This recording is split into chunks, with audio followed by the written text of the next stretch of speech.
je vais faire un peu la circulation pour le temps qui nous reste. Et avant de passer la parole aux collègues, aux amis ici, j'aimerais vous faire part d'un message d'un membre d'Execo qui actuellement participe à une activité d'employabilité qui n'est pas offerte par le gouvernement, mais par un organisme communautaire. Et le lendemain de la déclaration du 10 janvier du ministre Blais, il a réagi parce que Anne Bouy est un jeune finissant qui vit de l'aide sociale depuis plusieurs années, qui présente des limitations fonctionnelles, qui a peu d'expérience en emploi et qui est déterminé à travailler. Et il a écrit au ministre en lui disant qu'il avait des diplômes d'études secondaires et collégiales, qu'il possédait 6 mois d'expérience, qu'il a fait 2 stages non rémunérés, et pourtant les obstacles sont extrêmement nombreux pour lui afin de trouver un travail, tout simplement parce que les programmes actuels de l'emploi et de la solidarité sociale ne lui permettent pas d'accéder au travail aisément. Sans oublier le fait qu'il est en situation de handicap, donc il y a de nombreuses barrières. Évidemment, les milieux de travail peuvent ne pas être accessibles, il y a des enjeux différents pour le transport, etc. Et donc, je passerai ensuite la parole à Marie-Lise Bergeron, qui est aussi membre d'Execo et qui va vous parler de sa situation comme personne en situation de pauvreté. Bon, on l'est tous, hein, c'est le cas aussi en communautaire. Nous, avec les variantes. C'est ça, avec les différentes on va nos variantes. Bonjour, mon nom est Marie-Lise Bergeron. Je suis effectivement militante à Execo et je milite aussi beaucoup dans le logement social et coopératif depuis plusieurs années. Plutôt que de s'occuper des vraies affaires à l'aide sociale, le ministre Blais propage de fausses idées. À la veille des coupures, les personnes assistées sociales disent au ministre qu'il fait fausse route. Pardon, un petit peu nerveuse. Je suis bénéficiaire de l'aide sociale, je milite, j'ai une vie sociale et je contribue autant que faire se peut au mieux-être de ma société par mon bénévolat. En payant des taxes à la consommation, je contribue aussi à la richesse de la société. Pour les personnes en situation de handicap sévère, l'aide sociale, ce n'est pas le dernier recours, c'est le seul recours. C'est important de retenir celle-là. Qu'en est-il du coût humain de ces coupures pour les personnes vulnérables? Les augmentations dans le panier de services, le maintien à domicile, la crainte de voir le programme Accès Logis subir des coupures substantielles, les frais qui augmentent dans les produits d'hygiène et médicaux, les aides à la mobilité qui sont de plus en plus réduites, sinon déficientes, le manque de programmes d'insertion, ça rejoint à même, l'insertion à l'emploi pour les plus jeunes d'entre nous sont insuffisantes. Pourtant, ces jeunes souhaitent malgré tout avoir l'espoir qu'un jour, ils auront accès au travail, un souhait plus que légitime.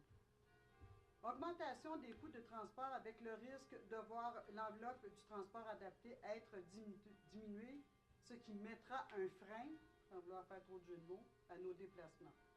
Bref, en additionnant toutes ces coupures et les frais qui s'y ajoutent, notre revenu net est plus que mince.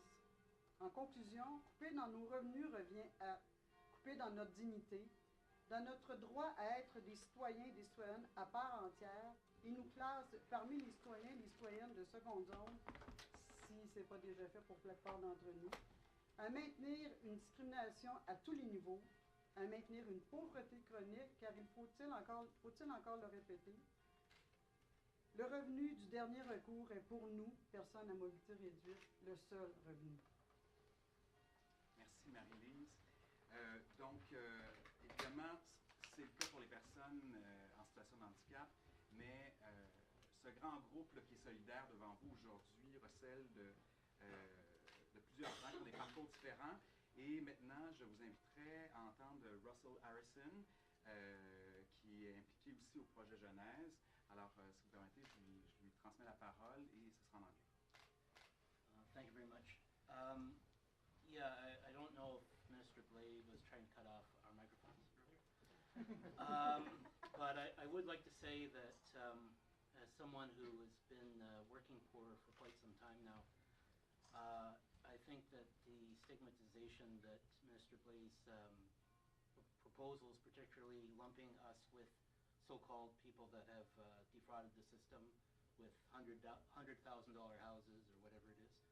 I think that it's wrong to send that message because there are many people like myself who need to have help in order to make ends meet. In my case, I make $763 a month, and I have to pay $540 in rent. So again, I don't think that that's living off the system. I think that there are other people in society that can pay a lot more than me with these kinds of cutbacks. What I would say, though, is that as someone who's been an English as a second language teacher in Montreal for over 17 years, that many people feel that stigma. I, for example, would have to pay over and above $200 because you can only make $200 per month under the current regulation of work income per month. I would have to pay over that. So you can imagine a situation where you're trying to make ends meet with part-time contracts and you're given extra work, but you're not able to benefit from it. And I think that that's wrong, particularly when you're talking about people who are working poor and you need that money. As well, I remember situations where I would be at my welfare office talking to my agent, and we would have teachers show up. I've seen 3 teachers in my time on welfare come in, and they're very embarrassed about the stigma. And I think it's unfortunate in our society that people that have talent are being held back and feel guilty because they need help, and I think that's wrong. In my experience as well, I'm currently working in the kitchen at Multicaf Community Cafeteria in Cote-Neige, and I can say that the cuts to the action program are terrible in the sense that people that definitely need the help in order to work there are now being forced off the program. They're trying to make the program so that people that are closer to the job market can actually be on it for a lesser period of time than before. I think that it's wrong because there are a lot of people that I've come across as a community activist, both at Multicaf, Project Genesis, other places, that definitely need that assistance in terms of their bus fare, for example, the Metro card, because quite frankly, it's those people that are the most vulnerable that need that extra assistance to even have a chance at the job market, and they're being targeted through these cutbacks. So again, I think it's important that we have a really big discussion on the way things are structured in our society, and it begins with protecting people on social assistance and the working poor. Thanks. Thank you, Russell. Et aussi avec nous, on a David de ATD Carmonde. Je vous invite aussi à regarder les différentes brochures qu'ils ont proposées afin de déboulonner les mythes à l'endroit des personnes assistées sociales. Alors, je vous invite maintenant à entendre ce que David a à vous dire sur la réalité, en fait, et les chiffres concernant les personnes assistées sociales. Ouais, bien. Il marche pas, hein? Ouais, c'est bon. Donc, je suis ici parce que depuis quelques mois, avec des membres du mouvement ATD Carmonde, et dont des personnes en situation de pauvreté, on travaille sur des outils pour combattre des préjugés envers des personnes qui vivent des situations de pauvreté ou qui vivent de l'aide sociale. Et alors, je ne pensais pas du tout que être ici aujourd'hui avec ces outils-là, mais malheureusement, on est bien obligé de reconnaître que les annonces qui sont attendues de la part du gouvernement s'appuient sur des idées fausses, s'appuient sur des préjugés et ne s'attaquent pas aux vraies affaires comme ce gouvernement nous l'avait promis. Alors, parmi les annonces qui s'en viennent, le gouvernement veut s'attaquer à des prestataires de l'aide sociale qui auraient des résidences luxueuses ou qui passeraient des vacances hors du Québec. Le gouvernement reconnaît de lui-même que c'est seulement quelques centaines de personnes qui vont être touchées par ces mesures. Or, juste sur Montréal, c'est 127 000 bénéficiaires de l'aide sociale et c'est 50 000 enfants qui vivent de l'aide de dernier recours.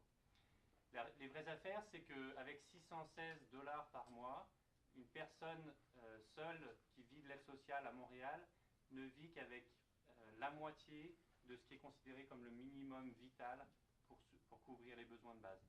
Ça veut dire que 616 dollars, c'est le contraire des résidences de luxe et des vacances en Floride. Et donc, c'est pas vrai, on ne vit pas bien sur le BS, c'est une idée fausse. Autre annonce, le gouvernement veut resserrer la vis concernant des revenus de sous-location ou des revenus de travail qui n'auraient pas été déclarés. Là encore, les vraies affaires, c'est un taux de fraude à l'aide sociale qui est de moins de 3%, et ça comprend des erreurs et des erreurs de compréhension dans les déclarations. Les vraies affaires, c'est que le retour au travail, il est pénalisé plutôt que d'être encouragé. Aujourd'hui, à partir de 200 dollars de revenus de travail, chaque dollar gagné par un bénéficiaire d'aide sociale est intégralement retiré de son chèque d'aide sociale. Les vraies affaires, c'est que c'est un parcours du combattant de retourner au travail, que les 2/3 des prestataires de l'aide de dernier recours ont des contraintes qui sont reconnues par le ministère comme des contraintes temporaires ou des contraintes sévères à l'emploi. Ça peut être un handicap, ça peut être une maladie. Mais au-delà de ces barrières, c'est énormément d'obstacles à franchir, la discrimination à l'embauche, le manque de qualification, le manque d'emploi, des barrières linguistiques, etc. Et donc, c'est pas du tout vrai que les pauvres ne veulent pas travailler. C'est beaucoup plus compliqué que ça. Alors, c'est triste parce que la politique du gouvernement, manifestement, elle s'appuie sur des idées fausses, elle propage des préjugés et elle adopte une approche qui est pénalisante. Et là encore, les chiffres montrent l'inverse, c'est-à-dire que dans les dernières années, les personnes qui sont le plus sorties de l'aide sociale, c'est les personnes qui ont été le mieux soutenues. Et ça s'est vu notamment avec une politique d'aide, de soutien aux familles. Ça veut dire que si le gouvernement veut s'attaquer aux vraies affaires concernant l'aide sociale, ça va passer par une politique de soutien aux plus démunis de notre société, et notamment par une politique d'augmentation des revenus, d'augmentation des prestations sociales. Et ça, pour nous, ça doit être une priorité. Merci infiniment. Donc, vous avez pu constater la teneur de la problématique. Elle est plus large que ce qu'on laisse croire. Et on le rappelle, quand on soutient les gens, ils ont plus de chances d'améliorer leur sort. Ce n'est pas en coupant davantage qu'on va y arriver. Avec nous aussi, Mme Deborah Fogel. Fogel en français. Je suis désolé. Ouais. Et donc, je la laisse vous montrer, après avoir accès à ces chiffres, je la laisse vous montrer une autre facette, une autre histoire d'une personne qui veut vivre dans la dignité comme nous tous. C'est correct. J'étais sur le bien-être social, mais je peux vous dire que c'est pas grâce au système de bien-être social que je suis plus. I had access to a program that no longer exists, which allowed single parents to return to school full-time. It's very successful. It was very successful. It allowed me to upgrade my communication skills, my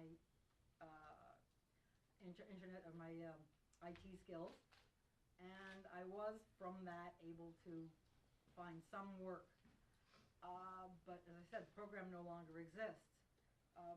The kind of work I found was similar to what Mr. Harrison and the other gentleman had said, a lot of contract work, a lot of temporary work. My problem was I told the government that I was only on a short-term contract and I would not keep earning this amount of money, and I reported the amounts I earned, well over $200 a month, to them, and what they did eventually was cut me off completely.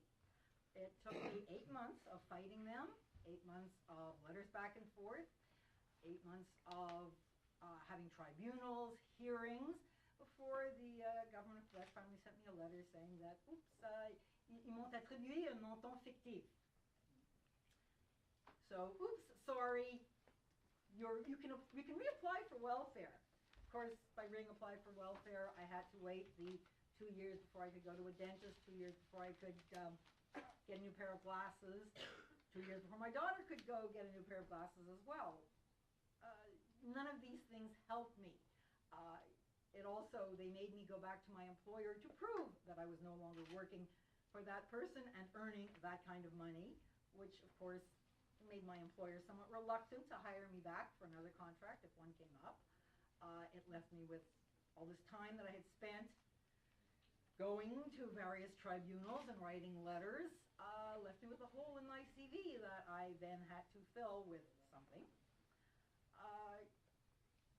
It was a massive paperwork, and fortunately for me, I have the education.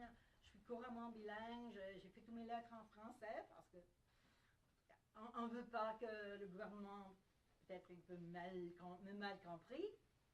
I didn't want to be misunderstood again, so I'm lucky. I have the education. I have the background. I knew that I could go to, there were community groups like Genesis that I could go to if I had a problem. I knew that I did have the right to a hearing. I knew that I could go to a tribunal. I could understand some of the letters that I would get back from the ministère. But not everybody who is on social assistance has that ability.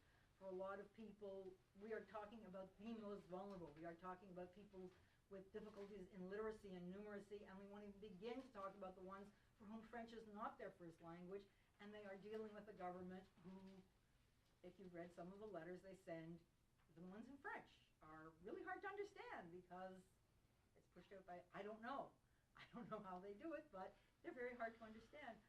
Someone who has a problem is not going to be able to deal with it. Okay,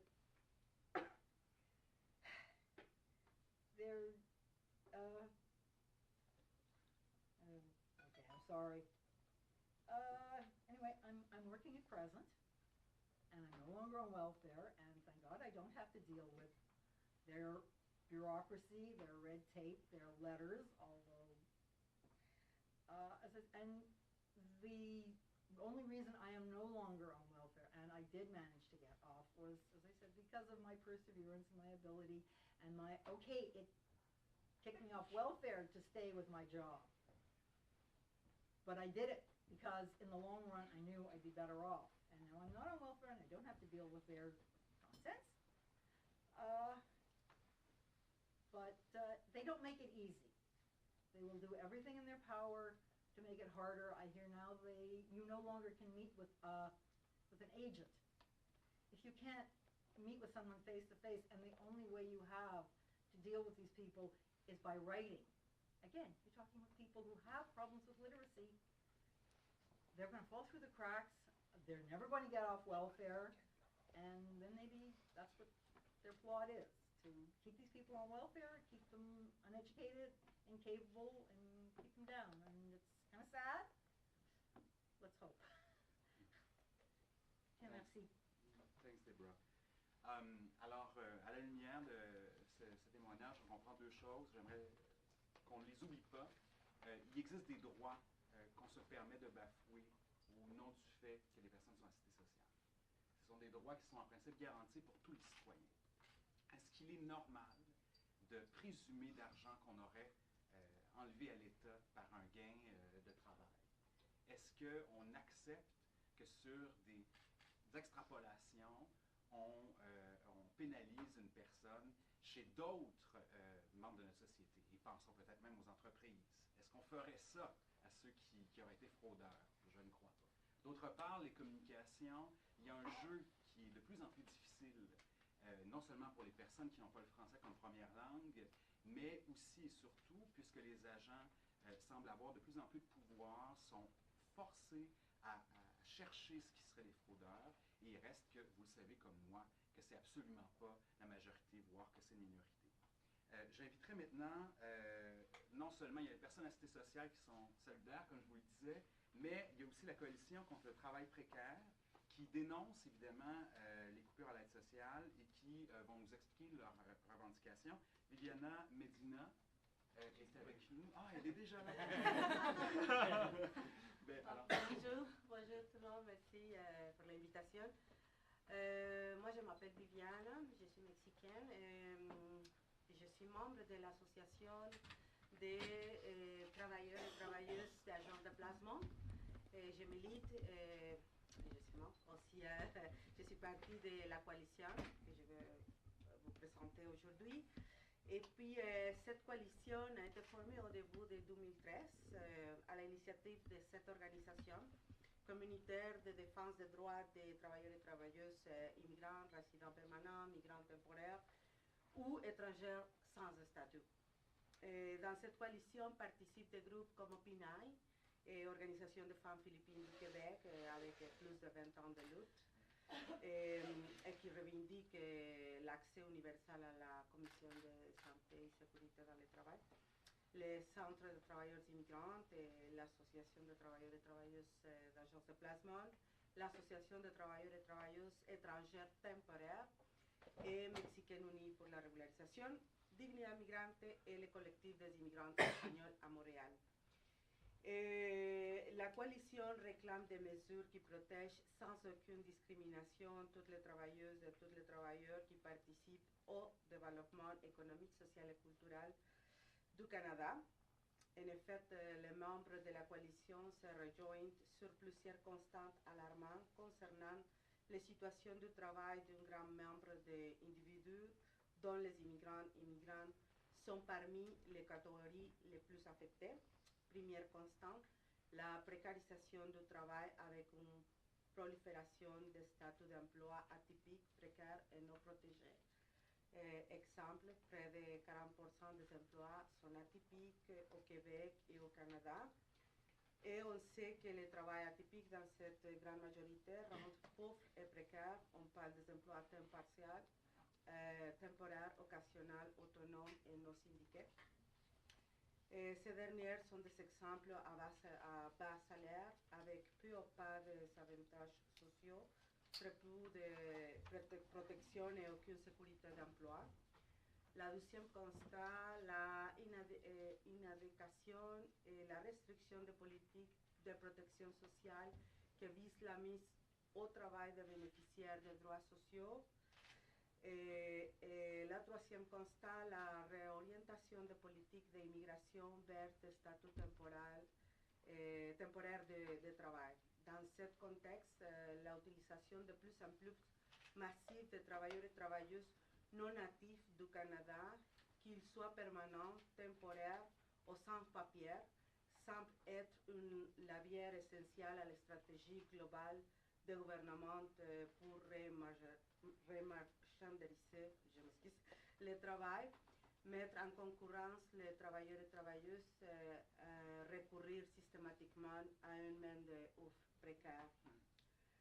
Et puis, voilà, je suis bref.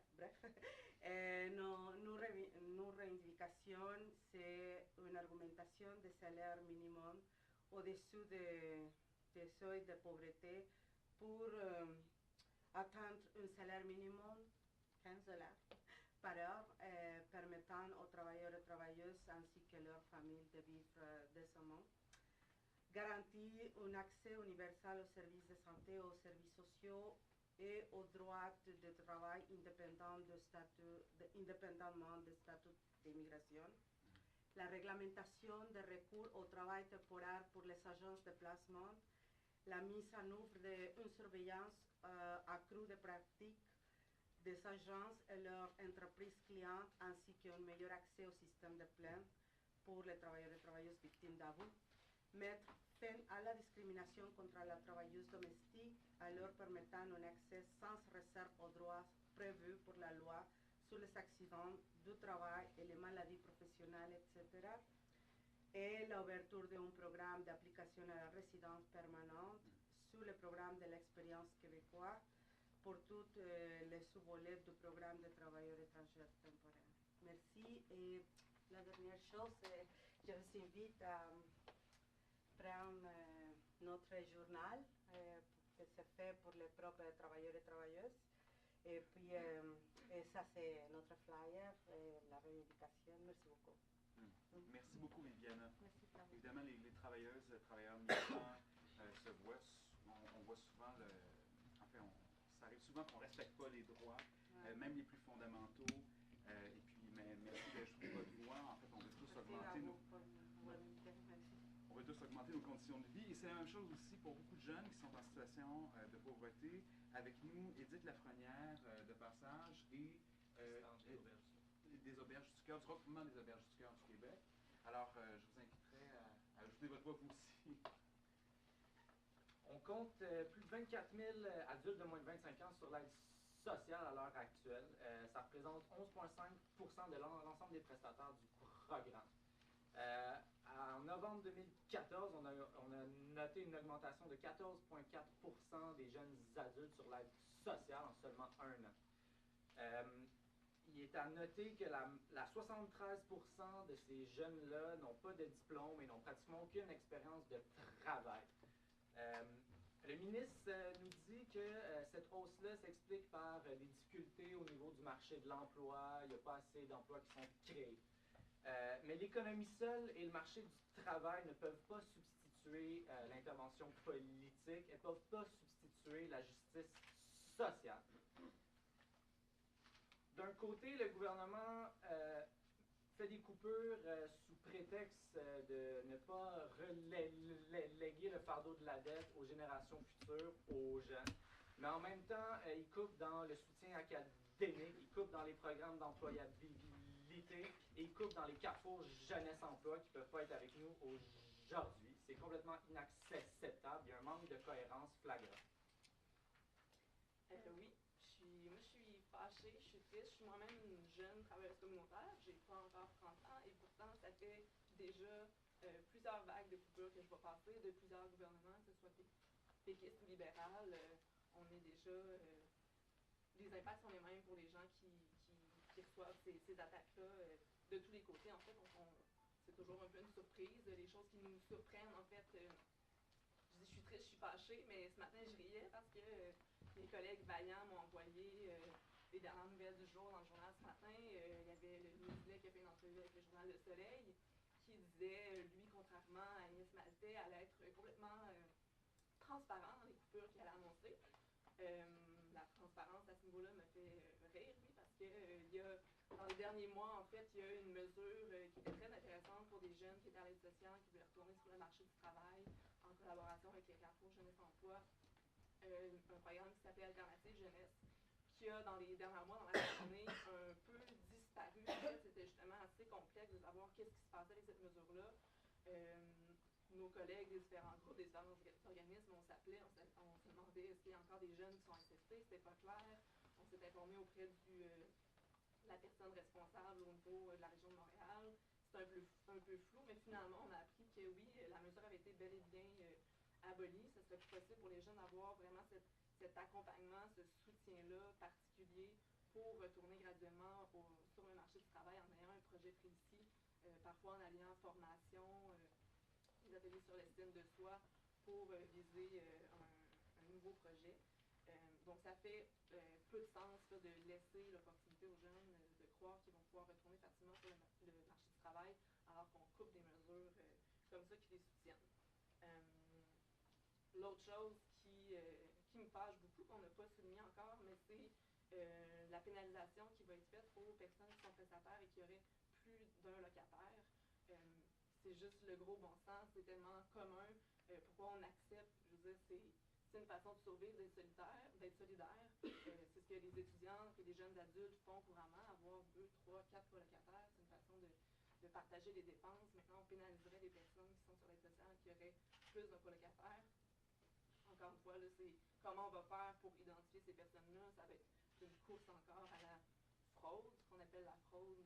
C'est un peu la façon dont c'est amené. En fait, c'est les personnes qui vont pas trop comprendre pourquoi on leur court encore après alors qu'elles essaient de survivre avec 600 quelques dollars par mois. Donc, nous, ce qui nous inquiète, c'est vraiment les impacts de ça, à quel point ça va affecter l'estime de soi des jeunes, déjà souvent des personnes qui ont, en ayant une situation financière aussi précaire, ça fragilise parfois leur santé mentale. Donc, ça peut amener à des problèmes de judiciarisation. Donc, ce qu'on fait socialement, c'est dévier un peu le problème et on a peur un peu des impacts à long terme de ces mesures-là qui vont économiser quelques millions dans les prochains mois pour ce gouvernement-là. Merci beaucoup. Oui, ajouter autre chose? Ben, je suis content d'entendre ça aussi parce que quand je dis que je suis content, vous comprenez ce que je veux dire, qu'on ramène plusieurs types d'enjeux qui, au fond, seraient aidés avec une amélioration des revenus pour tous. Puis, il faudrait arrêter de pénaliser constamment les personnes qui cherchent à s'entraider, au fond. choisir des colocataires aujourd'hui, c'est assez commun et c'est une réaction normale à l'augmentation vertigineuse des loyers dans toutes les grandes villes. Et donc, pour le mot de la fin, j'inviterai Clément Sitéa de CEPAS, qui est près de nous, à nous dire donc pourquoi on revendique une augmentation des prestations et surtout des revenus des personnes. Merci, Nino. Merci tout le monde. D'abord, comme nous venons de l'entendre, c'est déprimant aujourd'hui. Nous commençons d'abord par la dernière intervention. Ça cadre directement avec les programmes alternatifs jeunesse, et qui ici, on voit des réformes qui sont en gestation, va être abolies. Donc, des jeunes qui n'auront plus la chance d'avoir des formations, de pouvoir terminer vers secondaire 5. Pourquoi nous revendiquons aujourd'hui et pourquoi nous revendiquons l'augmentation de prestations? D'abord, c'est dire que nous devons vaincre la pauvreté. Et vaincre la pauvreté, ce n'est pas un acte de charité. Nous devons le rappeler au ministre Blé. Vaincre la pauvreté, c'est un acte de justice, comme le disait le feu président Nelson Mandela. Mais c'est aussi une question de respect de la dignité des personnes qui s'appuient sur le grand charte international. Et ces chartes-là qui ont été ratifiées et par le Québec et par le Canada. Nous en prenons pour compte la Déclaration universelle des droits de l'homme à son article 25. Mais il y a également le pacte international relatif aux droits économiques, sociaux et culturels. Mais enfin, nous devons rappeler la date historique du 13 décembre 2002. On s'en souvient dans la salle. Cette date-là, on voyait tous les députés à l'Assemblée nationale se mettre fièrement debout pour voter la loi visant à lutter contre la pauvreté et l'exclusion sociale. On se disait que c'était un pas de géant que Québec venait de marquer. Aujourd'hui, nous sommes en 2015, c'est 13 ans après. Qu'en est-il du respect de cette loi-là? Est-ce qu'aujourd'hui, les mesures que le ministre s'apprête à prendre, ces réformes-là, ça va dans le sens de la loi visant à lutter contre la pauvreté et l'exclusion sociale? Je n'y crois pas. C'est pour ça qu'ensemble, nous devons nous battre pour que cette loi-là puisse être respectée et qu'on puisse réellement augmenter les prestations d'aide sociale, mais également augmenter le salaire minimum, accorder une couverture médicale à tous les travailleurs précaires et surtout les encourager à rester sur le marché du travail. Ce serait la vraie justice sociale pour laquelle nous luttons au Québec. Et nous devons aussi rappeler que le Québec s'est bâti sur la solidarité. N'a pas été construit avec des gens venus de Mars. C'était avec des gens qui comprenaient qu'à l'époque, on n'avait pas tous les moyens. Il fallait préparer dans le gros chaudron, se partager la soupe. Et ce que nous vivons aujourd'hui, c'est en train de nous tendre pratiquement dans la gueule du loup de nos multinationales. Et on a parlé de la mesure de partage de logements. Si aujourd'hui Pierre-Carl Pelado, je cite celui-là, et un certain Desmarais se mettaient ensemble en ville, prenaient en location un immeuble pour mettre leur affaire là-bas, tous les gouvernements vont applaudir. Voilà les dignes fils du Québec, ils sont en train de faire les affaires. Quand les deux prestataires d'aide sociale se mettent ensemble pour amoindrir le coût du loyer, ceux-là sont des fraudeurs, ceux-là il faut les pénaliser. Il faut que ça cesse. Je vous remercie.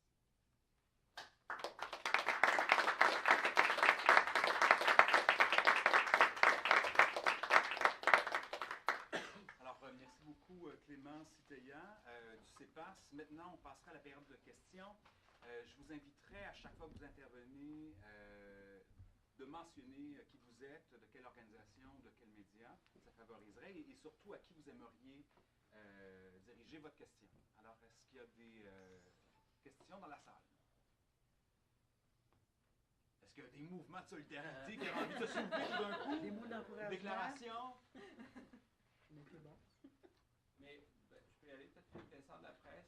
On comprend mal, là, vous réagissez à ce qui est sorti dans les médias, vous réagissez d'avance à ce que vous craignez qui arrive, annoncé par M. Blais. pourquoi faire une conférence de presse? Ben, en fait, c'est exactement les deux choses que vous posez, monsieur. Puis j'inviterais peut-être David ou notre ami ici qui ont réagi la dernière fois. Non seulement aujourd'hui, on s'attend à ce qu'il y ait des coupures très prochainement, mais en plus, on a réagi face au discours du ministre Blais, qui voulait, au fond, au nom d'une supposée équité entre les travailleurs précaires et les bénéficiaires de l'aide sociale, réduire les conditions de vie de tous. Et nous, on est tout à fait contre ça, puisqu'on sait en plus que c'est contre-productif. Et puis, est-ce que quelqu'un d'autre voudrait réagir sur la raison qui nous réunit? Et comme on le sait, le gouvernement commence toujours par les ballons d'essai. Les journalistes n'ont pas appris cela d'eux-mêmes, ils dormaient chez eux, ils se sont réveillés en pondant dans leurs journaux un article, non, le ministre Blais veut réformer. Non, ce sont des ballons d'essai, on le sait, quand on fait la politique, on lance ça pour voir la réaction des gens. Et nous travaillons avec les personnes démunies. Nous savons ce que cela veut dire. Et chaque fois que nous entendons un bruit comme cela, ou une rumeur, et surtout quand c'est publié dans les journaux, la meilleure des choses à faire, c'est quoi? C'est de réagir pour dire au ministre, si vous le faites, vous nous aurez sur votre chemin et nous vous attendons. Et c'est pour ça que nous sommes ici, mais c'est surtout pour inviter tout le monde à solidariser avec nous pour qu'ensemble nous puissions combattre ces mesures-là qui sont rétrogrades et que nous puissions ensemble sortir le Québec de ces préjugés-là qui sont malheureusement véhiculés. Merci beaucoup. Ça répond à votre question? Oui, sur des questions comme vous avez évoqué, toute la question des voyages à l'étranger, des bénéficiaires et la question aussi de la valeur élevée. Bref, les deux mesures phares là, que le Québec, que le ministre Blais semble vouloir attaquer. Vous dites que ça touche très, très, très peu de bénéficiaires. Au fond, est-ce que ce n'est pas des concessions que vous devriez être prêt à faire pour avoir autre chose si ça touche presque personne? Ben, pour tuer une mouche, on n'a pas besoin d'utiliser de masse. Mais donc, madame pourrait répondre de manière plus détaillée. Mon nom est Cathy Inouye, je travaille à Projet Jeunesse. Alors, c'est sûr qu'on voit les gens qui viennent à Projet Jeunesse qui demandent est-ce que je peux quitter le Québec pendant une période de temps. Ça, c'est vrai. Mais pourquoi est-ce que ces personnes viennent nous voir? C'est pas pour faire les vacances dans les Sud, c'est pas pour aller en Floride, c'est pour voir leurs parents ou leurs grands-parents ou leurs familles qui sont malades à l'extérieur du pays. Alors, c'est comme ils mettent ces personnes qui ont les problèmes, les crises dans leur famille, puis ils prennent ces personnes et disent hey, check ça, on va faire toute une grande truc de magie pour que vous allez penser que tous les prestataires sociaux sont en train d'être en mesure de prendre les vacances. Mais ça, c'est pas vrai du tout. Les gens ne peuvent même pas payer un billet d'autobus. Alors, comment est-ce que quelqu'un peut faire une vacance dans le Sud? Ça, c'est un mensonge complet et clair. Et j'ai dit ça clairement au ministre Blais que c'est pas du tout ça la réalité des personnes à l'aide sociale. S'il y a quelqu'un qui part du pays pour un mois pour voir sa famille, ils n'ont pas vu pour un mois parce que leur père a un cancer ou je ne sais pas quoi. Est-ce que le Québec veut vraiment dire ça c'est notre Québec? Notre Québec est le Québec qui va punir ces personnes. Ça, il n'y a aucun sens dans ces mesures pour les vacances, ça c'est sûr, parce que ce n'est pas les vacances. Puis aussi, est-ce que le Québec est une prison? Il faut que chaque personne à l'aide sociale reste ici, au Québec. C'est pas une prison ici, on vit dans un pays libre, où j'espère, où est-ce qu'on est en train de mettre les mesures où les gens ne sont pas capables à partir. Parce qu'une chèque d'aide sociale, ça va payer le loyer. Alors si tu dis que la personne ne peut pas avoir son chèque, ça veut dire que la personne va perdre le logement, la personne va être évincée, la personne va se rendre à l'hôpital. Qu'est-ce qui va se passer avec cette personne? Alors pour cette question de les voyages à l'extérieur du pays, je pense que tous les gens ici sont unis, mais surtout peut-être les personnes à Projet Jeunesse, parce qu'on voit ces personnes de temps en temps, pas souvent, mais c'est dans ces conditions que les personnes partent pour plus que 15 jours. Alors c'est pas du tout ce qui a été écrit dans les journaux. Merci. Merci. En fait, si vous permettez, il y a deux réactions. Est-ce que c'est un autre thème qui serait abordé? Ben moi, c'est pas une question que je veux poser. Je suis une personne assistée sociale, puis c'est un témoignage que je veux rendre. Mais je peux attendre. Là. OK. Ben, écoutez, on vient vers vous tout de suite. Ensuite, Russell aimerait intervenir. Si vous permettez, j'essaierai de redire ces mots dans... Yeah, as far as I know, I'm speaking for myself, there's no Club Med for welfare recipients.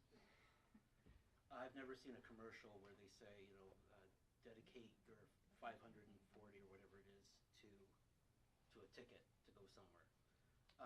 So it is like cloud cuckoo land for politicians at this point, anywhere in Canada and probably anywhere in North America, to say that people on social assistance in majority defraud the system because of vacations and so on. our rights as Canadians are guaranteed under the Charter of Rights and also the Quebec Citizens Charter, specifically for the right to be able to move and to have freedom of movement. Mr. Blais should be more concerned with the movement of capital out of Quebec by wealthy people to avoid paying tax, which could help finance the kinds of reforms that we want and we're speaking about today. Est-ce que vous voulez que je restitue? Yeah, so that's, So, en gros, Russell rappelle qu'il n'y a pas de Club Med dont le marketing est orienté pour les personnes à cité sociale et qu'on ne retrouve pas une situation comme celle-là aussi discriminatoire, on pourrait dire ça comme ça, ailleurs aux États-Unis ou même dans le Canada. Le plus important serait aussi que la Charte canadienne des droits des droits et libertés, la Charte québécoise des droits et libertés du Québec confère le droit aux personnes de se déplacer sur le territoire. C'est un droit de première génération. Et finalement, avec un clin d'œil, on peut dire qu'on n'aurait pas exactement la même rigueur pour suivre le mouvement des capitaux ou des personnes qui les transportent. Alors, on voulait réagir aussi de ce côté. Est-ce que vous voulez ajouter? Alors, très rapidement, puisque vous avez déjà bien répondu, mais on tenait ensemble à réagir à ces annonces avant tout parce qu'elles propagent des préjugés. Et elles sont peut-être justes, peut-être qu'il y a des personnes qui partent en Floride, moi j'en connais pas, mais ce qu'on veut dire c'est qu'il y a des vraies mesures à prendre aujourd'hui concernant l'aide sociale. C'est complètement injuste de laisser les personnes vivre avec la moitié de ce qui est nécessaire, qui est le minimum nécessaire et qui est calculé par le gouvernement comme étant le minimum nécessaire. C'est complètement injuste de pénaliser le retour au travail. Attaquons-nous aux vraies affaires et arrêtons de propager des préjugés. Le gouvernement, avec ces annonces-là, n'est pas en train de résoudre des problèmes. Il est en train de chercher des boucs émissaires et mettre les personnes bénéficiaires de l'aide sociale comme étant les personnes responsables de problèmes socio-économiques au Québec. C'est à ça qu'on veut réagir. Juste une dernière précision sur la valeur de propriété, parce que ça c'est une question importante et David l'a bien expliqué. Même si ça concerne peu de personnes, la majorité de ces personnes-là, c'est peut-être des gens qui ont hérité. Et on va les retrouver souvent dans des régions éloignées de Montréal. Et avec la spéculation des maisons, et surtout les municipalités qui veulent gagner plus sur la valeur foncière, les maisons ont triplé de prix, si bien qu'une propriété qu'on avait acquise à 30 000 peut-être quand on travaillait, se retrouve à 200 000. On va pénaliser cette personne-là pour introduire à l'aide sociale une certaine catégorie, parce que même s'il s'agit de deux personnes, une fois qu'on commence à faire la distinction, on va directement introduire la notion de ceux qui sont riches à l'aide sociale et ceux qui ne le sont pas, alors qu'il s'agit tout simplement d'une propriété acquise bien avant. Et donc, on ne voudrait pas, quand on a des enfants, si on en a même 10, si tu perds un enfant, tu ne vas pas être content en disant celui-là peut mourir, j'en reste avec 9. Les prestataires d'aide sociale sont des personnes comme nous tous. Et quand une mesure concerne même une personne, il faut se battre pour ça. Monsieur souhaitait réagir. Est-ce que vous souhaitez avoir des précisions? J'ai une troisième question. OK. Quelqu'un d'autre voudrait réagir? Monsieur... Moi, c'est sur un autre sujet, mais d'aide sociale. Parfait. Alors, on vous écoute, monsieur. Je passe Présentez-vous. devant vous ou devant les Approchez-vous, journalistes? approchez-vous, pas de problème. La caméra est là. Bonjour tout le monde. Je suis une personne assistée sociale, puis au lieu de m'identifier par mon nom, on va m'identifier ainsi pour vous le prouver. Hein. Ça, c'est le carnet de réclamation que les personnes assistées sociales appellent, mais juste eux autres ont le droit d'appeler ça la carte d'EBS. Mon témoignage là, va concerner les revenus de chambreur que le ministre entend couper à une personne assistée sociale un peu débrouillarde qui réussit par exemple à louer un 5,5, il en occupe une chambre pour lui-même ou elle-même et elle loue les deux autres chambres à d'autres personnes assistées sociales. Actuellement, selon les lois de l'aide sociale, la personne qui détient le bail, appelons-la la plus débrouillarde, elle a le droit de garder les revenus des deux chambreurs sans coupure de son chèque. Et avec tout ça mis ensemble, elle réussit à payer le loyer d'un 5,5 au prix que ça coûte aujourd'hui à Montréal. Là, le ministre, il prétend vouloir y couper de son chèque les revenus des deux chambreurs. Bien, évidemment qu'avec le temps, elle ne sera plus capable de payer le loyer. Puis là, ben, le propriétaire va l'amener à la régie du logement, va faire casser le bail pour non-paiement de loyer. Et là, vous allez vous retrouver avec 3 personnes à la rue. La plus débrouillarde, puis les deux chambreurs aussi. Ça va créer de l'itinérance, ça. Il y a une politique en itinérance qui a été votée il y a peut-être un an. Puis là, il y a un plan d'action ministériel qui vient de sortir. Et là-dedans, on lit souvent, on va agir en amont, on va agir en amont. Ça veut dire, en langage vulgarisé, prévenir l'itinérance. Ben, la ministre déléguée à l'application du plan interministériel, là, elle devrait parler à M. Blais pour lui dire, lâche la loi d'aide sociale, puis applique juste la loi du gros bon sens, pour prévenir l'itinérance. Parce que si tu coupes ça, tu vas en créer. Moi-même, en 2003, j'ai frôlé l'itinérance, puis j'ai participé à un programme d'insertion sociale dans un refuge nommé la Maison du Père. Ça me donnait une chambre pendant 5 mois.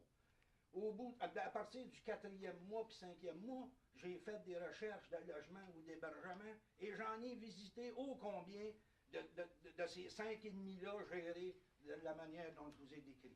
C'est pas l'idéal comme mode de vie. L'idéal, ça serait un logement social pour chaque personne qui y a droit, qui est éligible au plan économique.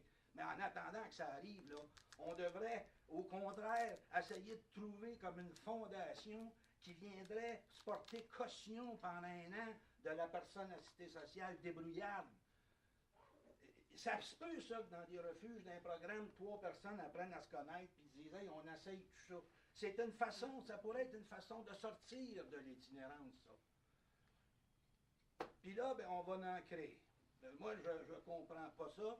Puis la loi du gros bon sens, me semble que c'est facile à calculer. Le ministre, il sait compter. Ça doit être un homme d'affaires, lui, avant. Non, c'est l'ancien défenseur du revenu citoyen. Ah, ben, quoi? Bon, en attendant que ce bien-là arrive, qu'il y a des techniques faciles, là. Ben, c'était ça, mon témoignage.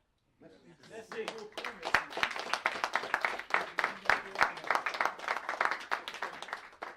Est-ce qu'il y aurait d'autres interventions? Oui. François Brosseau, membre de l'ADDS, Association défense des droits sociaux du Montréal métropolitain, et membre de Québec solidaire. Moi, le problème majeur là-dedans, c'est que, encore une fois, on s'attaque à des gens qui sont déjà à terre, qui vivent, tu sais, si l'aide de dernier recours, ça le dit bien, de dernier recours. Alors qu'il y aurait tant d'autres choses qu'on pourrait faire pour que le gouvernement ait plus d'argent. Aller chercher de l'argent dans les paradis fiscaux, je sais qu'ils ne le feront pas. Il y a des millions, pas des milliards qui sont cachés là.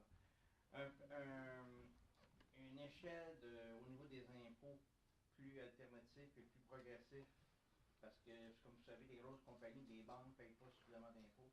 Juste avec ça, ils récupèrent probablement une bonne partie de l'argent qu'ils ont besoin, puis on n'entendrait plus parler des PD3, PPP. Là. Fait qu'on va arrêter de taper les personnes qui sont... Puis on devrait avoir, comme disait, je ne sais pas si c'est notre ami Clément qui le disait, il devrait avoir... D'autres, on se bat pour